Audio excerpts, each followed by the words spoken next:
They may not have been colleagues, but they are singing from the same hymn sheet as they dissect the ongoing impasse between the teachers and the government. Ron Redhead served in the Senate under the National Democratic Congress, and Terry Noel is now seating in the House based on the nod from opposition leader Tobias Clement. Both have been analyzing the current stalemate between the government and the public sector unions.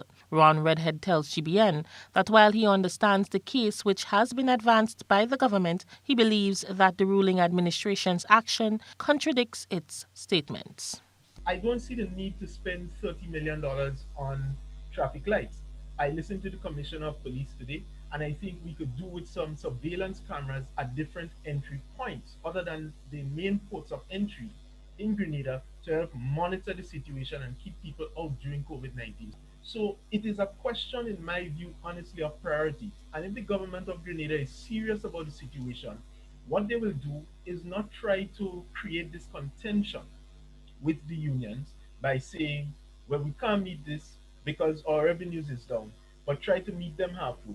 Understanding the current situation, that it was the workers who, in fact, had to brave the situation during COVID 19, and at least some level of respect. Redhead has an idea of how government could resolve the issue. Given that situation, what the situation may require the government to do, in my view, or at least if I was in the position, I would seek to pay um, the nurses first as Minister of Finance.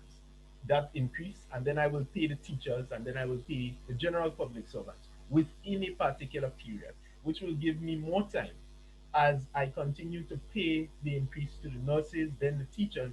In between those periods, I will then do things to help bolster economic activity during the COVID period to try to be able to meet our targets of revenue collection. Opposition Senator Terry Noel expressed similar sentiments on GBN's To The Point program. He said with the high cost of living and the loss of many jobs, some public workers are heavily burdened.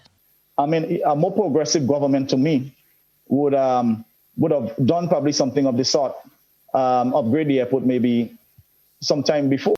So I thought that a more progressive thinking government would have done the necessary things then to upgrade the airport. But you can't come and tell me now when we have one of the biggest pandemic on our hand and things are so difficult that you're finding monies now over $177 million from the Exim Bank and an additional $45 million, I think, from the World Bank. Look now, the government, the airport cannot create enough revenue to even maintain itself. And you're talking about you're going to take a loan to upgrade at this moment.